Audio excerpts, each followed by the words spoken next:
இப்ப 5000 காசு கொடுத்துருக்காங்க, மக்கள் வந்து நிறைய யூடியூப்லயே பாருங்க, இந்த 5000 ரூபாய் கொடுத்துட்டு வாங்கினவங்களுமே காரி காரி துப்புறாங்க, காரி காரி துப்புறாங்க.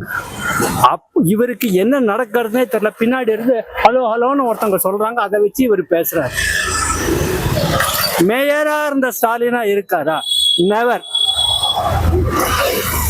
ஃபுல்லா உடம்பு போயாச்சு. எதுக்கு நீ ஆட்சி ஆள்ற? பேசாம யாருக்காவது பொறுப்பை கொடுத்துட்டு உட்கார வேண்டியது தானே. அவங்களோட அடுத்த ஜெனரேஷன், யாரு அடுத்த ஜெனரேஷன்?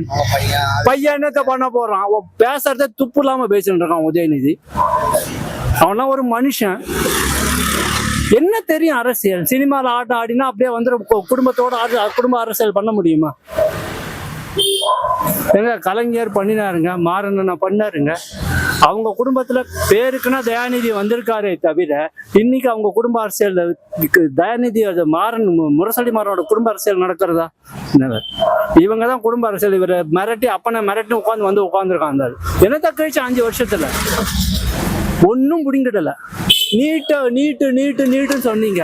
ஏன் நீட்டை எதிர்க்கிறீங்க? உங்க ஆட்கள் தான் இருக்கிற எம்எல்ஏவும் மினிஸ்டரும் தான் நீட்டு வந்து இன்ஜினியரிங் காலேஜ் மெடிக்கல் காலேஜ் வச்சுட்டு இருக்காங்க.